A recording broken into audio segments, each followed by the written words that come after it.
It was the Friday, Saturday, Sunday. The second day, she... Hello, everybody, and welcome to another episode of Own Your Creativity. I'm really excited today to be talking to Bobbi Vogel. She's a medical intuitive, a spirit coach, a clairvoyant healer, and she's all about connecting humanity to faith and healing so that they are empowered to live a life of transcendence and purpose. In Bobbi's practice, Etheric Medicine, she utilizes the gift of clairvoyance and works with spirit to gain information on whatever her clients need. She serves people with all levels of illness as a healer, all the way to coaching entrepreneurs to blow the doors open in their business and anyone in between. She knows that everything begins with faith, and from that connected place, we can transform our lives. Welcome, Bobbi. Thank you. It's awesome. It's so awesome that you're here, and I just think that what you're doing is so important. I think that we lack a lot of connection between our faith and our purpose and who we're supposed to be in the world. And can you talk a little bit more about like why you decided to do the work that you do? Well, I think I decided it before I came in.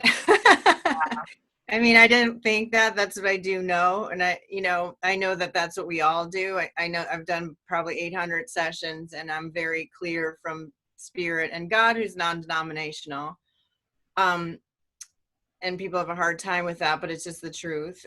Who's the supervisor. So we choose our purpose before God and our guides. And then we are given the tools before we even come in here and get amnesia in order to live that life purpose. That's just the truth, right? So this is why I know that, and I'll answer how I got into this in a second, but this is why I know from my own life experience, from my own journey getting here, pain to purpose story, that everything begins with faith, because I was literally stripped of everything but that. I've had a million lives in this life, but what finally brought me to this place of being connected to my gift was I was a top producing real estate agent in San Francisco for 17 years. Always wanted to live on the beach. I thought that was when I moved from Chicago, I thought the beach was going to be in San Francisco. No, Lake Michigan, basically. The same temperature. And so long story short, I decided, I had gone through a painful divorce. I decided, hey, I had 6 deals in escrow, 5 or 6 deals, all cash from an investor in the Bay Area, was taking the chance to invest in Southern California in Hancock Park and so I had about $230,000 coming in commissions. I thought, this is a good time. If I'm going to go, I'm going to go. So 3 days after I moved, she bailed on all of them. She had removed there was this much of a chance of that ever happening, but she did it. So there I was. I rented an apartment from living in homes. That happened. My special needs adopted son was forced out of a high care facility home without, don't have the tools, without going into his privacy too much. It's just the circumstances of his birth set him up for some challenges. And so I, little by little, because I couldn't really go to work much with him, I had to turn in the keys to my Mercedes Benz. I got a sheriff sticker on the door for eviction, and I ended up, no way to eat, crazy. I ended up homeless in Venice after, and I got to a place where, and my son ended up getting arrested. I got to a place where I had a suicide plan. I was 24 hours from that when I ended up going to, being guided to go to Agape, which I'd never heard of. It's such a long story, but that's the short version. And so when I started, I had no family. And so I started I didn't even know I had faith. I had an ink, but I would touch in on it like a lot of people do. And then when things were hard, I was like, there must not be a God, you know? And so I got to a place, I was so scared and alone. Both my parents are on the other side. I was pre-med when I was 20 and my dad was killed in a car accident. And so I'd always wanted to be a doctor. So it's crazy that I end up here. But I just started screaming, God, help me. I'm so scared. Am I this bad? Am I this horrible of a person? What am I doing wrong? Because I'm so scared and tapped that I don't know, I can't be here anymore. And so, and this was before the agape thing. And I said, I need you. That was my first feeling of spirit of my guides coming in and God and kind of saying, I could hear, it's like I just had the notion because it came out of my mouth. What is it that I said I would heal? I want to do it. I want to. I just don't know what it is. Please help me. Like I was booger crying. No joke. Please help me. I'm not trying to not do what I said I would do. And I don't even know where that came from, to this. I mean, I do know now, but I said, help me, show me what it is. I'll do whatever it is I need to do. Why am I here?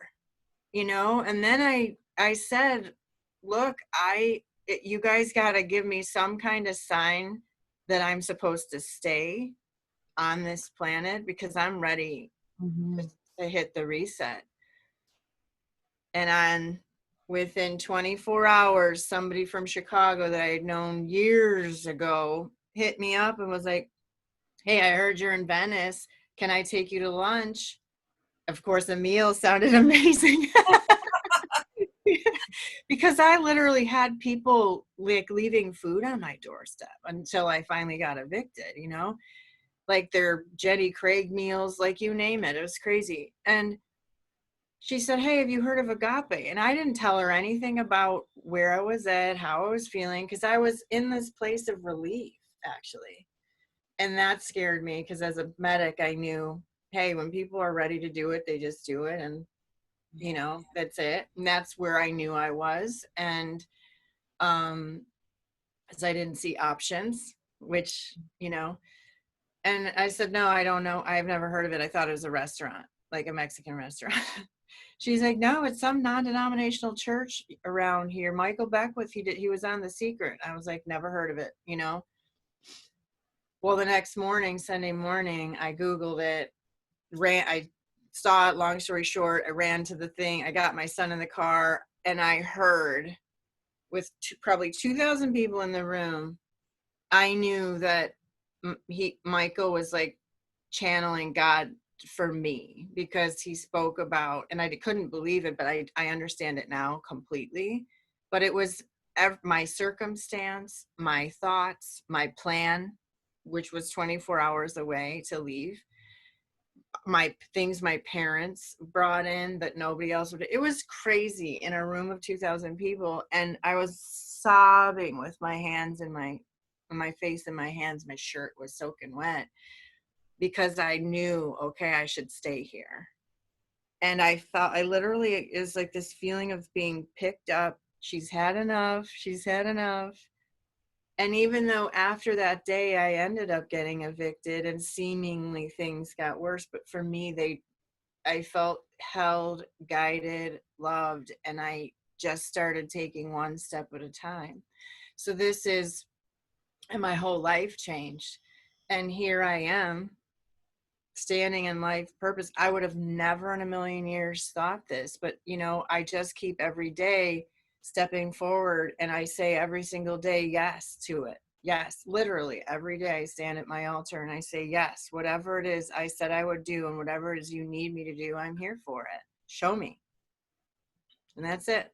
And how many years ago was that when you 5 years ago? Wow. And everything has turned around. Very recent. I'm now like surrounded by more love than I've ever known in my life. I'm in a beautiful marriage. I have wonderful stepkids. incredible, powerful women. Like, my life doesn't even resemble what it was. And I know how I got here. Not everyone has to go through this. Everyone's like, oh shit, I don't want to go through, that's not the point. Is I needed to, because I recognize and I'm so empowered by every single painful, and I had a real hard childhood and all those things, but nothing like it all led up to that. But I'm so grateful for every single experience, because I know that it was all purposeful, because now I have so much compassion for everyone. Yes, I have compassion, but I also won't enable victimization, because I know that if I made it through all of that, anybody can not only make it through it, but blow their life up and be divinely connected to source, to their guides, to God. And when that happens, your whole life changes. You are divinely led. There's no way that doesn't happen. Some people, because the thing I'm interested in is that when you got clarity 5 years ago, and your life started moving in a different direction, and a more connected direction, you may have chosen, instead of becoming a healer, you may have chosen maybe go back to real estate, but doing it in a way that will be helpful, and doing it in a different way. But you chose to pivot and to do what you're doing now. So what brought you to that realization? Well, You have to do that. Yeah, well, so this is the beautiful way that I empower people to live and get connected to, is that I really didn't make the decision. I chose this before coming in. So when on a daily, when I ask, please lead me to it, guide me to life purpose, and then I paid attention and I put one foot in front of the other, this is where it led. And I got to a place where I hung up my real estate license only 3 years ago. So I was doing sessions in my own home, and then spirits started leveling me up with the medical. All of a sudden, a bunch of people with medical problems, level 10 pain, started showing up. And that's when they started. And that's the beautiful thing about, like, I wanted to be a doctor, since my mom would say, since I couldn't even pronounce it. So I came in knowing I want to heal people, and I didn't understand. So all of a sudden they started teaching me how to do this etheric surgeries. That's why my practice is called Etheric Medicine. It's like they would give me the core issue for the illness, because our etheric body comes first, and our physical body is simply a hologram of our etheric body. That's why people have, phantom pain. And it's not phantom. It's because you can't cut your etheric body away from your physical. You can't. And so they started showing me meridians, what those look like, which meridians are not lit in people, and they need to be lit so that our physical body and energy body gets everything that we need. And without our etheric body and our physical body working together, we get sick. We get, or we're exhausted, or we gain weight, or we get depressed, we have autoimmune, we have anxiety, we get dehydrated, even if we're drinking enough water. Like, it's phenomenal what the truth of this is, So I was like, wow, I'm mind blown. But the first person really profound was this young woman, 35 years old, had level 10 pain every time she peed for 11 years after she gave birth to her first child. She had tried everything. And when she showed up at my door at my house, I had my table in my living room, because I was just like, I don't know, really? Like, I was like, oh my God, can I do this? And she was so distraught and beat down. And the doctor said the next thing is to cut your bladder out. Well, they showed me, spirit identified all the emotional wounds, the trauma, abuse that was trapped in her physical body at this point, because it came in her etheric body first, like it does for everyone. And unless we clear our etheric body, because with light, oxygen is light, but understand that we need a healthy energy body, it starts stagnating. And then once that wounding is not cleared, it turns to density in the etheric body, and then it duplicates into the physical body, and now we have a Western medicine illness. But Western medicine wants to go cut things out of the physical, which does nothing in the etheric. The etheric body is being completely ignored by Western medicine. I say that, but I also know that working together with Western medicine would be profound. And I have worked with doctors and acupuncturists. But so she left there after I was literally taught how to help start removing this. Level 3 pain immediately when she went home and used the bathroom. She's now completely pain-free by the 6th session, and continues to be pain-free, dropped 30 pounds. She and her military family moved to Idaho, and so I'm working with a little girl with brain cancer who's not, like, it's people think it's crazy, but it's what's available for all of us. And that's the medical side of it. You're a writer, you work with writers. Spirit could help you write a book. Like, hey, what am I supposed to write about? Or like, I mean, they're literally like virtual assistants. Wow. And actually, now that you mentioned that, that spirit can help you write, I have a lot of people that do want to write, but never seem to get around to it. What do you think could be the issue there? Or like, what would you recommend if somebody said, like, I really want to write my memoir, but like every time I take a 5-day challenge, I never follow through on it, or, something. Yeah. And it's funny. I'm guilty of the same thing. I think, so, and you can't get in trouble with spirit, but like, they're fun and light, and, they can be real tough, lovey, but also fun and light. And we have to laugh at ourselves because we're human. Like, this is the whole point, is to become, healing those wounds transcends our soul. And when we transcend our soul, we come closer and closer to our highest level consciousness and brilliance, because that's who we are. We just forgot. We came in and got amnesia. So the whole point is this whole process of, you don't have to have a physical illness to heal. We all signed up to heal. We all did. And I'll go into that in a bit, but I think it takes like committing and carving out the time, and then truly leaning in on source, and understanding that faith is not a religion, and that our guides, we all have our own guides, that they are here to serve us as we are here to serve in human form. And they're here whether we believe they are or not, so we may as well utilize it. Mm-hmm. And also, I say believe it, like belief and faith, belief and knowing are two different things. Like, I could believe in UFOs, okay, well, I know other people say they've seen them, but I'm going to know they exist when I actually see one myself, right?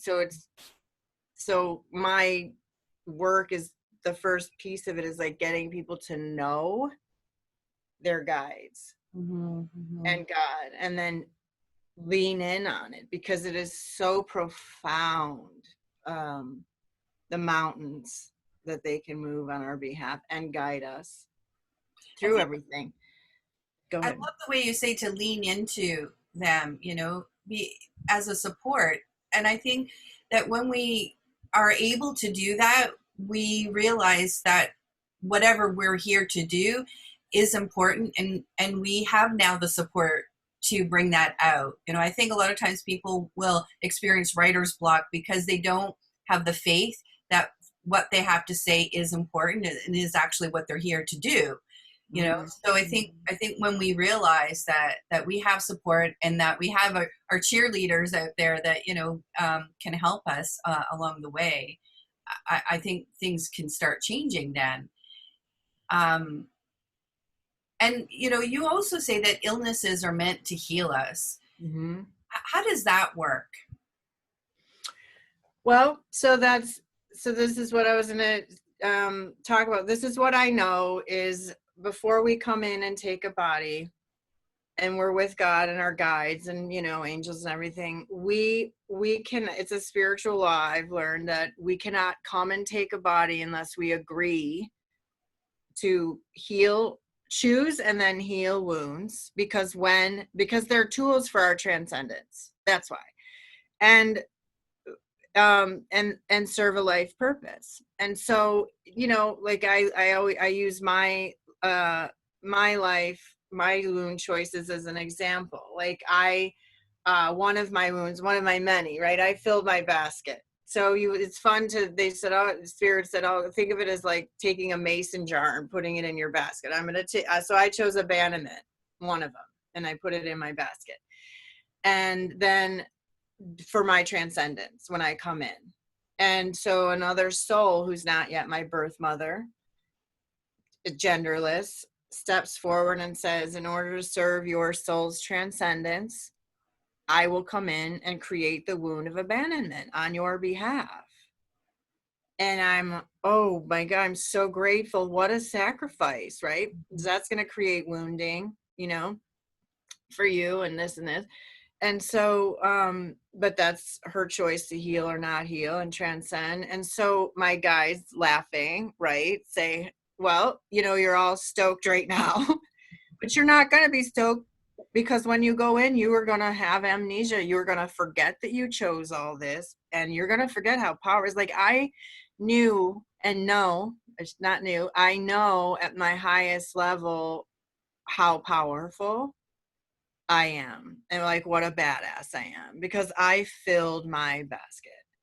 So when I recognize when people are clobbered in this life, I'm like, woo, you're powerful and brilliant because you loaded your basket up. Now let's get chopping here.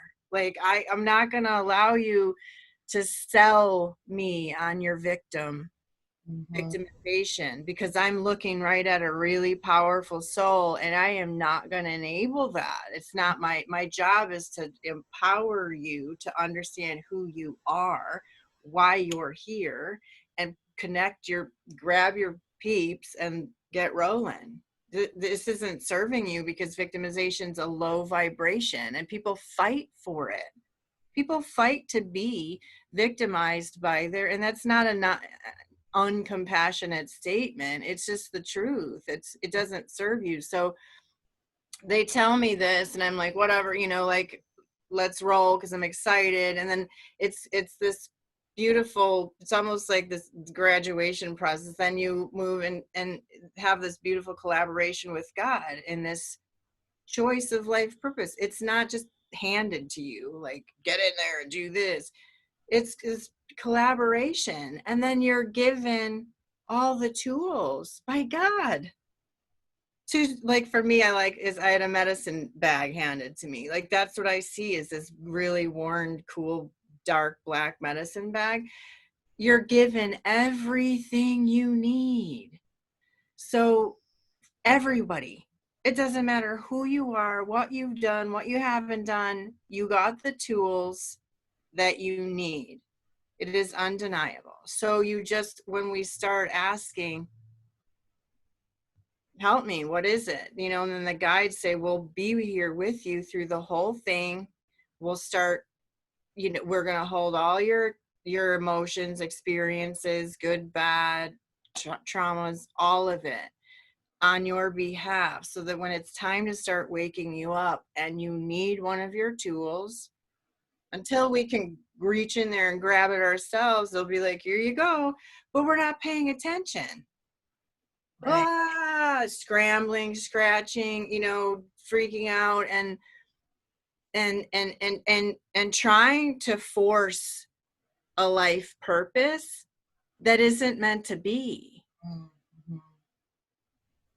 But we can spend our incarnate, this lifetime doing what we're not supposed to do, certainly. And there's no punishment or anything. It's just not what you said you'd do. Yeah, right. That's all. Yeah. And we want, at our highest level of consciousness, we want to keep our word with ourselves. Yeah. And so we have all the help surrounding us to support us, because we're the ones that had the courage to come in here. Mm-hmm. Mm-hmm. But we have all the support we need because they want, in order to do what we said we would do. And until we're standing in it, we don't understand, we need that help. Right. I think another reason that people and writers are often afraid to take that next step and bring into being whatever piece of writing that they wanted, or book or memoir, is a fear of being seen. And you have a really interesting adoption story where you connected visibility. Yeah. Could you tell us that story? Yeah, that's crazy. That actually came to me. That story came to me. I actually went, because my dear friend Linda Howe teaches. She's like world-renowned Akashic Records teacher, and and that's how I ultimately got connected to my gifts. And now I don't work, but that's when I knew. I was like, oh my God, yeah. Immediately the first time I opened my records and asked, it was like I have such clear communication with spirit, and that it was profound. So anyway, she was coming to town and had invited me to come sit, in the class, and or be in the class. And so there was this really cool exercise about bring forward a painful birth.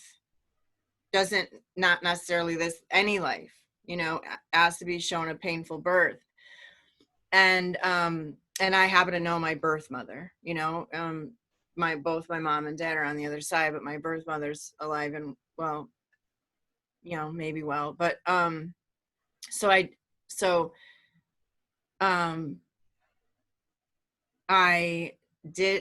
oh, okay, well, it's this lifetime.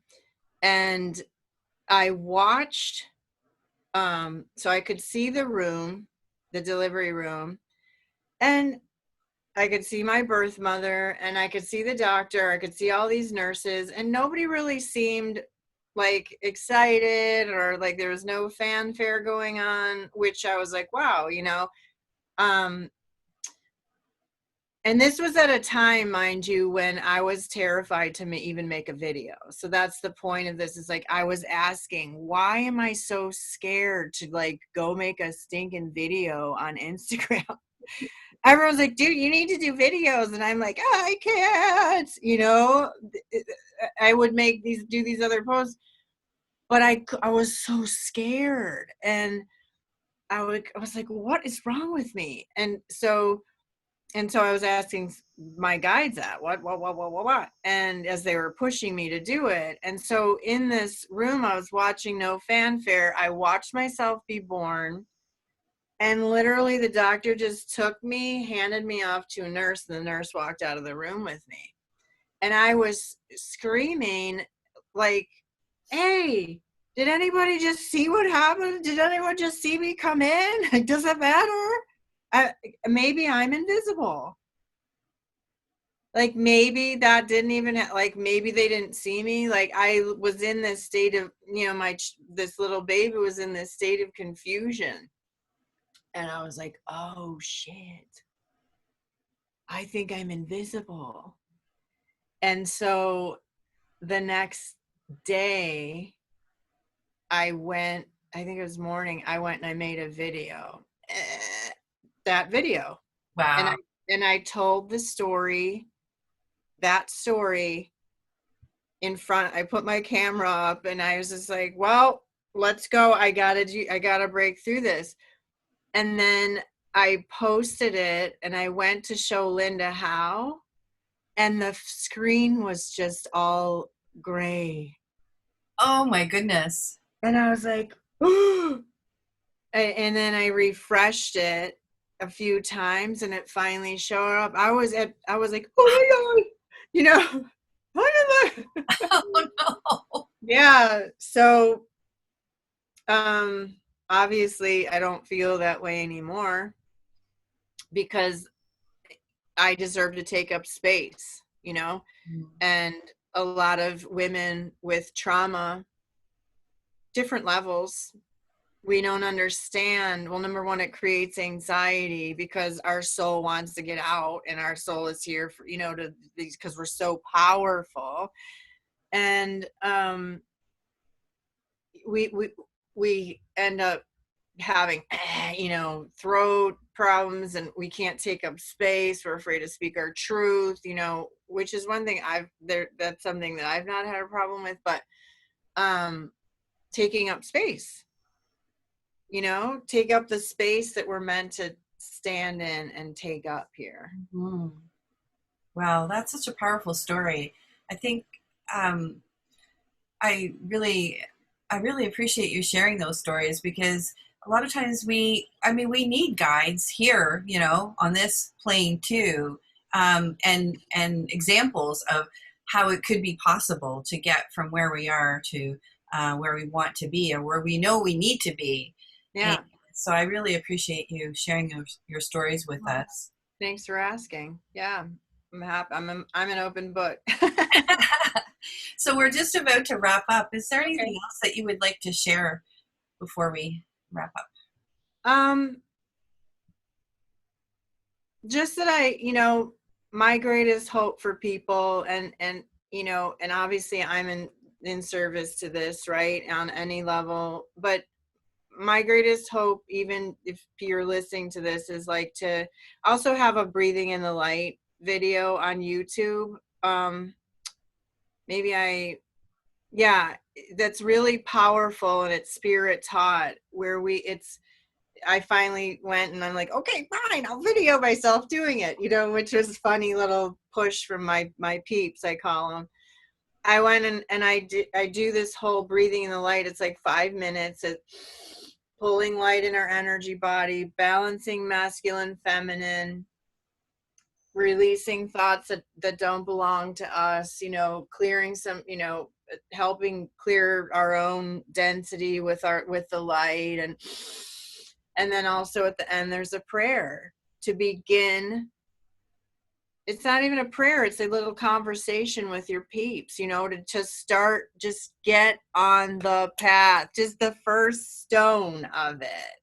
Because once you're connected to source, to spirit, your guides, your peeps, God, and you, like I said, you rely on that, no matter who you are, what circumstance you're in, if you just get on the path and start communicating with them, and just even say, hey, I'm new to this, but I'm going to buy into it. Whatever you need to say, like, you can talk like that. It's not God and, you know, it's not that. It's like, just wherever you're standing. I mean, I talk to them all day long. I take my mom to the Ross and Marshall's to look for furniture, you know, like, and she's on the other side and she always finds me what I need. It's like that. Your life is you're meant to connect with them like that. Just say, hey, give me a pretty big sign as I'm beginning my journey here. And they will, because they know that they want you. They're yours. They want it and you need it. And then your whole life will change, whether it's, you know, needing to heal, because there's a purpose. That's the point I didn't say. There is a purpose in everything. And timing is always divine. It's that simple. There's a purpose. Never too late. It's never too late to start. Never. Yeah. Never. No. But, you know, get on it. Get on it. and get in that purpose. Whatever it is, just ask, what is it? What is it? Because everybody's out here trying to, you know, it's a new it's kind of a new clicky thing. Oh, life purpose. But it's like, this is not clicky. This is just start asking, because people are trying to force this. People are trying to force themselves into being healers even, which is, is a little dangerous. But if you're not on the planet, if you didn't sign up for that, keep stepping. Because you signed up for something, no matter who you are. Just ask what that is. You don't have to figure it. You don't have to carve it. You don't have to put a big thing on the wall, like the pros and cons of this or that. It's like, just ask. Yeah. So that you keep your word with yourself. Because, woo, you transcend. That's so powerful. How can people get in touch with you? My website is bobbivogel.com. That's the easy. It's also Etheric Medicine.